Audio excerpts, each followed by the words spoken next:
And within just a few minutes, we started seeing clusters of human skeletal material.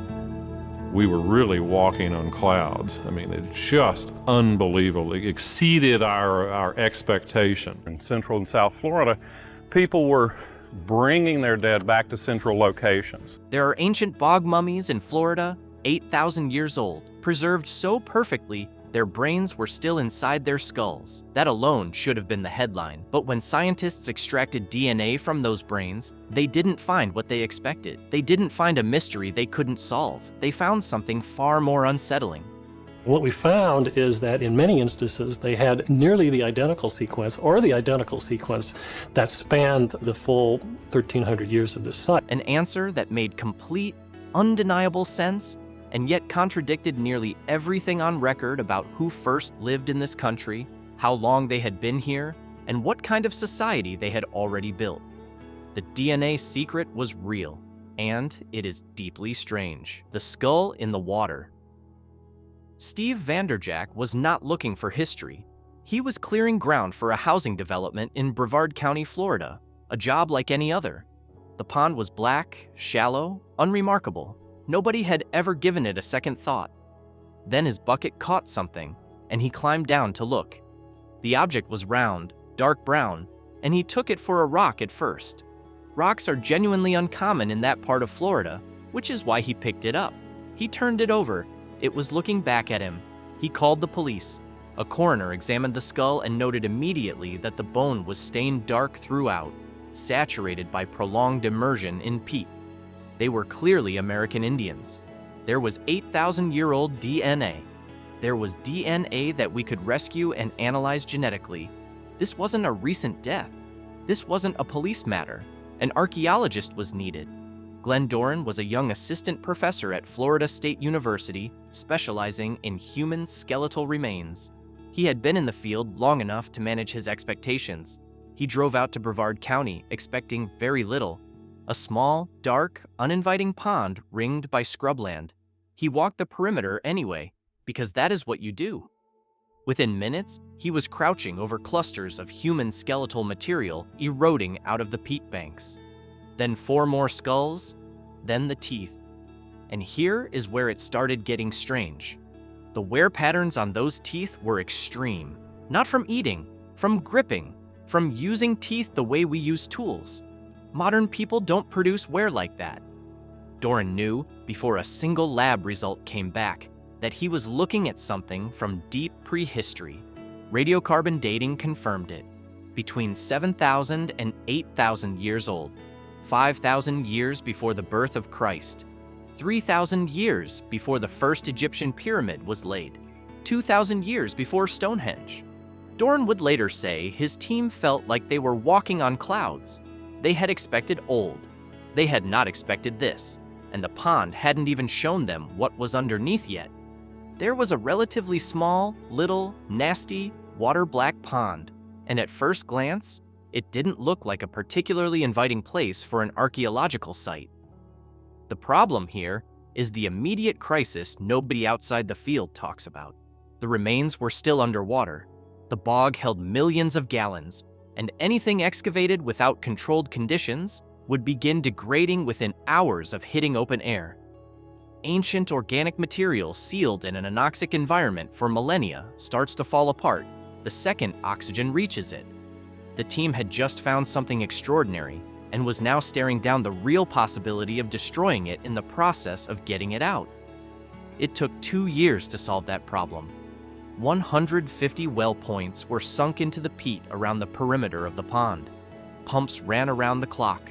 700 gallons of water per minute drained continuously until the floor of the bog came into view. Stay with me here, because what the team saw when they stepped onto that exposed sediment for the first time was not what anyone had prepared for. The handful of skulls found by accident were not anomalies. They were the surface of something far larger. Body after body came out of the peat. Men, women, children, most in the fetal position, positioned exactly as they had been placed by the people who buried them. Deliberate, consistent, repeated, across every square foot of that marsh floor. When the full count was done, 168 individuals. And when dating tests were run on the burial ground itself, the result was staggering. This site had been in continuous use for 1,300 years. Not a single event, not a catastrophe or a mass death. This was a cemetery, a community returning their dead to this specific pond, generation after generation, for longer than the entire span of recorded European history. They weren't just passing through, they were coming back. This is the moment to subscribe if you haven't, because what researchers found next, when they looked inside those skulls, is the part of this story that most people will never hear.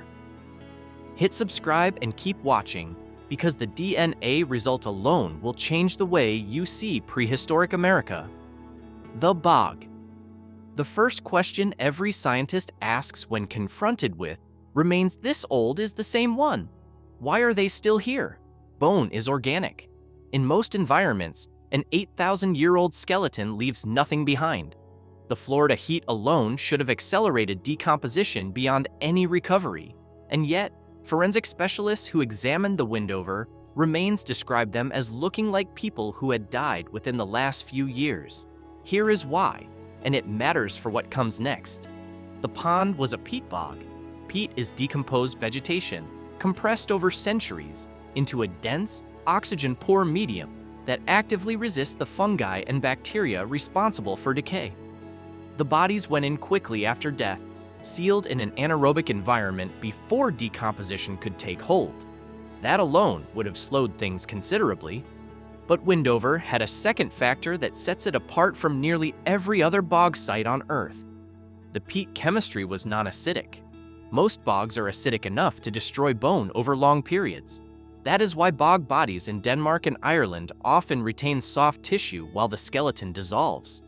At Windover, the chemistry preserved both. If these individuals had been buried in ordinary dry earth, their bones would have been gone within a century or two. The bog had done something no deliberate preservation effort of that era could have achieved. It had held them intact for 80 centuries, which is what made what researchers found inside the skulls so completely impossible to anticipate. The brains. Several skulls were far heavier than they should have been. Not dramatically, just wrong. The kind of wrong that makes you stop and check again. Bone alone doesn't produce that weight. Something was inside. When researchers looked into the cranial cavity, they found a pale, compacted mass sitting exactly where the brain had once been.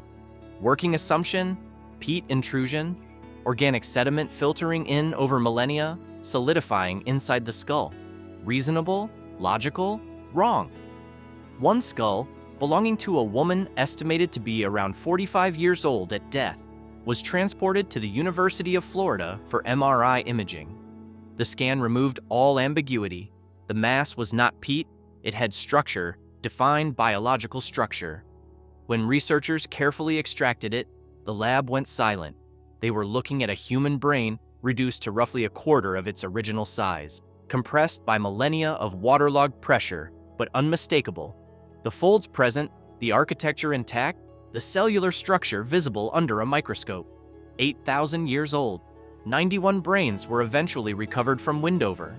Not traces, not impressions.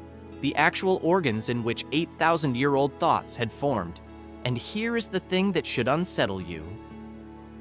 Homo sapiens has not changed neurologically in 150,000 years. The brain on that lab table was not a primitive organ. It was structurally identical to the brain of the scientists examining it. Whatever these people felt, feared, loved, or grieved, they processed it with exactly the same cognitive hardware we use today. The bog hadn't just preserved their bodies, it had preserved the evidence of their minds. And locked inside that evidence was something geneticist Bill Houseworth, associate professor at the University of Florida, was about to spend months trying to extract. The DNA Houseworth had a specific thought when he heard about the brain tissue. If the cellular architecture had held together across 8,000 years in waterlogged sediment, there was a remote possibility. Unprecedented, unlikely, the kind of long shot you only try because no one has tried it before, that something was still inside those cells. DNA degrades. Heat, moisture, Microbial activity, time, all of it works against preservation.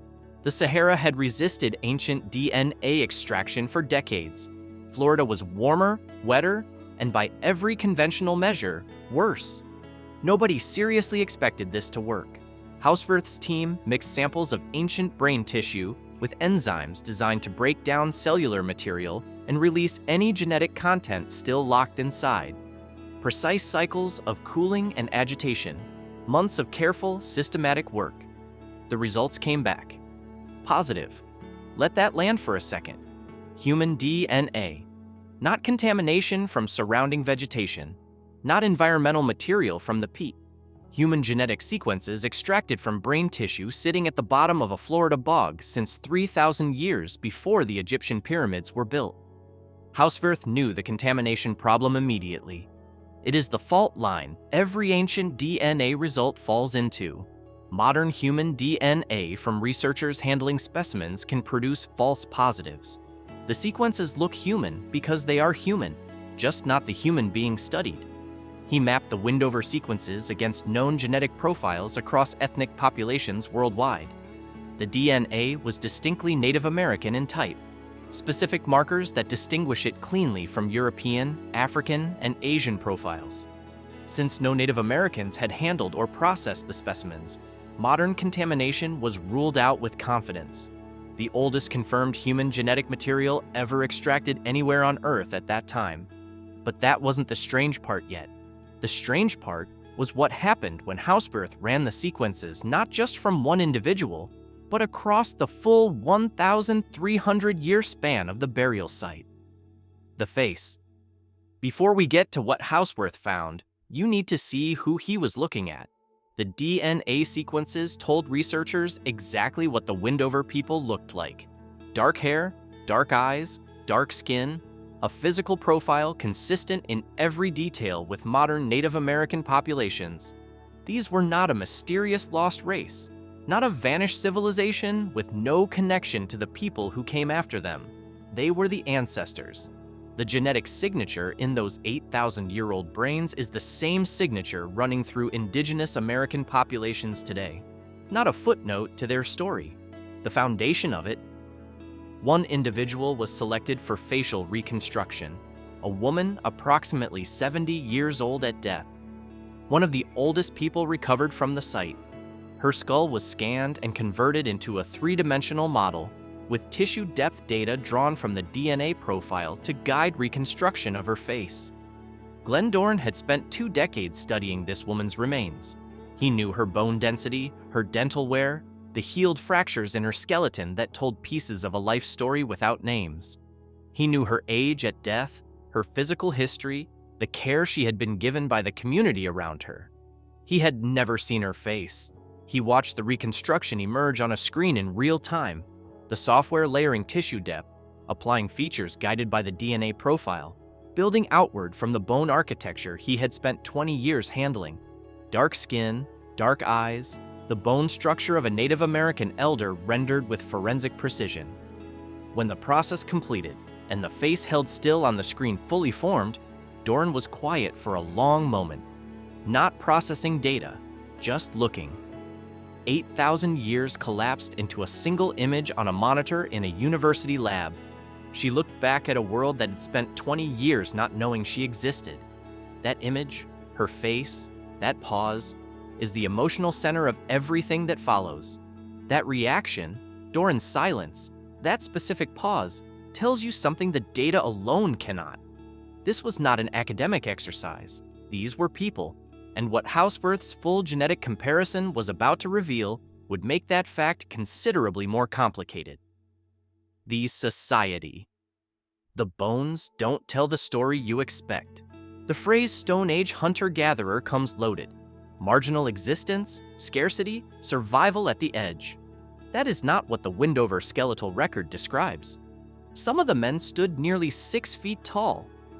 Bone density across the population indicated robust physical health. Central Florida 8,000 years ago was extraordinarily well-resourced. Rivers dense with fish, forests dense with game, coastline within reach for protein year-round. The best, land was feeding them well. The bones showed it. Researchers at the Smithsonian Institution ran radioisotopic analysis, measuring stable isotopes of hydrogen preserved in the bones, a chemical fingerprint that reflects the water a person drank during their lifetime. Water chemistry varies by geography. Drink from one source long enough, and it embeds permanently in your skeleton. Here is the critical detail. The team also recovered animal bones from local species that died in the bog during the same period. When the hydrogen isotopes of the humans were compared against those of the animals, they didn't match. Not even close. The animals reflected the local water. The humans didn't. These people weren't living beside the bog. They were ranging across the Florida peninsula, moving seasonally, drinking from different water sources across a wide geographic area. Windover was not their home. It was their cemetery, and they were traveling back to it deliberately, sometimes across considerable distances, to bury their dead in this specific water. That tells you something about belief, about what this pond meant to them, about the invisible architecture of a society that left no cities, no monuments, no written record, only this water and the dead. They kept returning to it. The grave goods confirm it. Jewelry, ornaments, weapons, positioned alongside bodies with clear intention. They were equipping their dead for what came next. The pond was not chosen arbitrarily. It was a threshold. Then come the textiles, and this is the part that stops archaeologists cold. Several skeletons were found wrapped in woven fabric. Conventional understanding held that textile production this far back was simply not possible. Weaving was understood as a product of settled agricultural societies, not nomadic groups on a subtropical peninsula. America's foremost authority on ancient fabric examined the material in person. Twined weave, the oldest fabric ever recovered in the Americas. The wear patterns made it stranger still. Adult burials showed cloth that had been worn before death, garments from life carried into the grave. Infant burials showed fabric with almost no wear at all, made specifically for the burial ceremony. Someone wove new cloth for a child's funeral. Think about what that means. And then there is the boy, a teenager, spina bifida, legs paralyzed from an early age. He could not hunt, could not contribute to food supply. And every time this nomadic community moved camp across whatever terrain they were crossing, he had to be physically carried. He lived into his teens. He was cared for across his entire life. And when he died, he received the same deliberate ceremonial burial as every other member of the community. Fetal position, placed in the sacred water, sent into whatever they believed came next, with the same care extended to everyone else. The bog is not recording savagery here. It is recording something considerably more demanding than that. The secret. This is where it gets strange. This is where the title gets paid off. Hauswirth hadn't just run the DNA from one or two individuals. He worked systematically across genetic material recovered from brains spanning the entire 1,300-year lifespan of the burial site, from the earliest burials to the most recent, across 40-some generations of the same community. What he expected to find was variation, drift, the gradual genetic mixing you see in any population that persists across a millennium. New people marrying in, outside bloodlines entering the community, the normal genetic flow of a living society. What he found was the opposite. The sequences were nearly identical across the entire span, generation after generation, century after century. The same genetic signatures, essentially unchanged, returning to the same water to bury their dead. No outside genetic influence entering the population, not across 100 years, not across 500, not across 1,300 years. This is the deeply strange thing. These were nomadic people. The isotope data proved it. They were ranging across the Florida peninsula, drinking from different water sources, covering real distances across a large landscape. They were not isolated by geography. They were not physically cut off from other groups. They chose not to incorporate them. Across more than a millennium of ranging, moving, and seasonal migration, this community remained genetically closed. A dynasty without walls, without a fixed territory, without a city or a fortress, held together by something invisible, a tradition, a lineage, a sense of who they were and who their dead were that persisted intact longer than the Roman Empire lasted. That is what the DNA actually found. Not just ancient genetic material, a closed line across 13 centuries, written in sequences so consistent that the fidelity of the commitment is measurable in the genetic record itself. One pond, one family, 1,300 years of coming back. And inside this community that wove burial cloth for infants and carried its paralyzed across landscapes, there was a murder. The murder grave, 102. A male, late 20s to early 30s, peak physical condition. Alongside his remains, a spear point carved from deer antler. Initial read, a grave offering, a weapon for the afterlife. Standard interpretation. Then the excavation continued, and the spear point was not beside the body. It was inside it, driven into the pelvis, the tip locked in bone with a force that had held it there for 8,000 years. Mike Warren, forensic pathologist, applied the same framework he uses at modern homicide scenes. The trajectory of the wound angled upward from below. That immediately ruled out a ranged throw.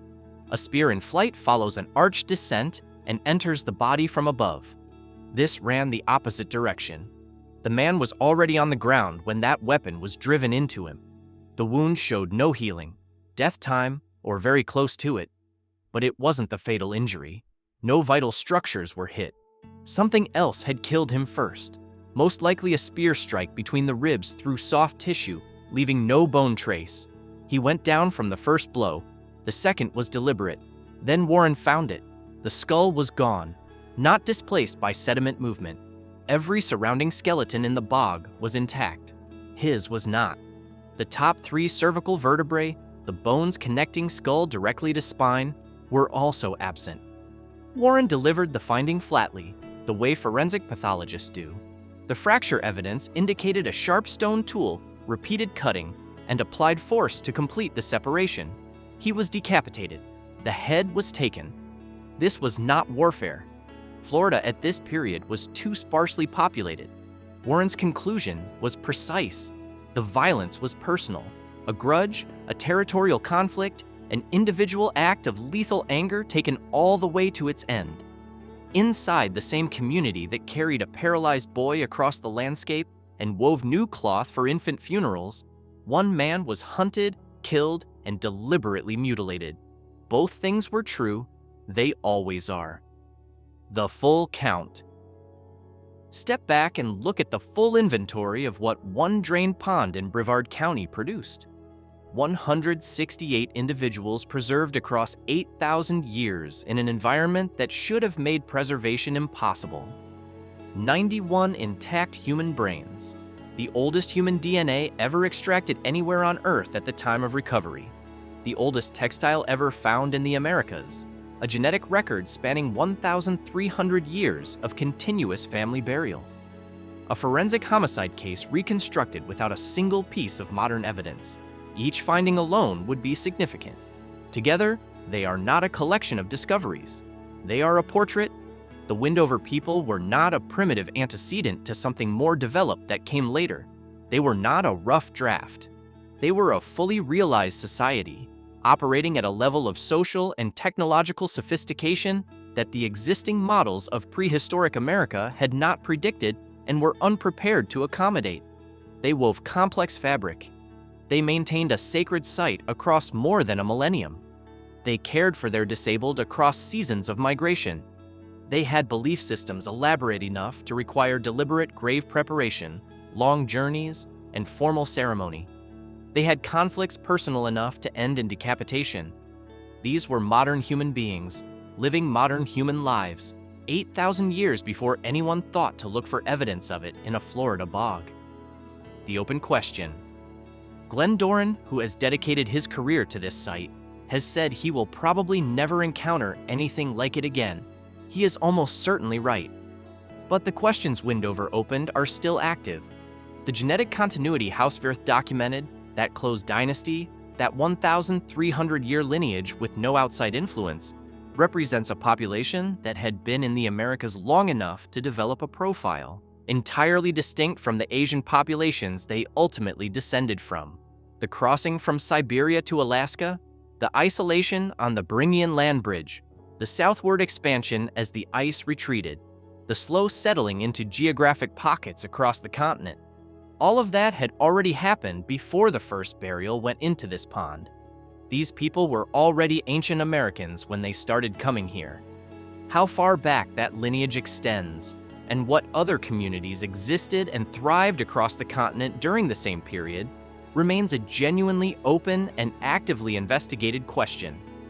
Ancient DNA work in hot, humid environments was considered essentially impossible before Windover.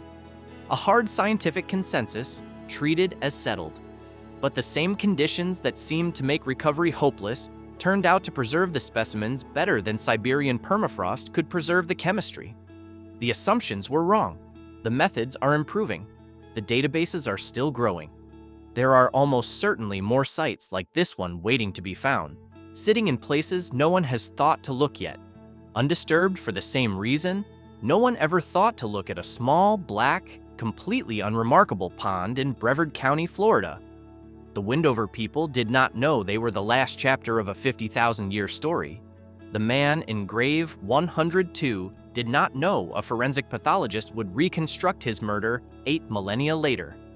The teenager with paralyzed legs did not know the people who carried him across a Florida landscape would one day be cited as evidence that prehistoric compassion was as organized and deliberate as any that came after. They were people, specific, particular, irreplaceable people, living inside a society that wove fabric, honored its dead, and kept returning to the same water across more generations than most nations have existed. The bog preserved them, the DNA read them, and the science built on what they revealed is still running. What they revealed was not a primitive world awkwardly preceding our own. It was the same world, running on the same minds, held together by the same impulses.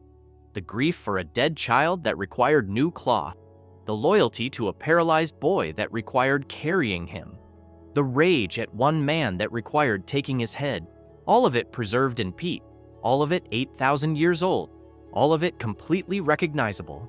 We just needed the right pond to see it. If this changed how you think about prehistoric America, subscribe right now, because the next video in this series covers a discovery that makes Windover look like an introduction, and I cannot wait to show it to you. And drop a comment below. What part of this story hit you hardest? The brains? The boy they carried? The genetic dynasty that held for 1,300 years? Tell me, because I want to know which part of this history stopped you cold.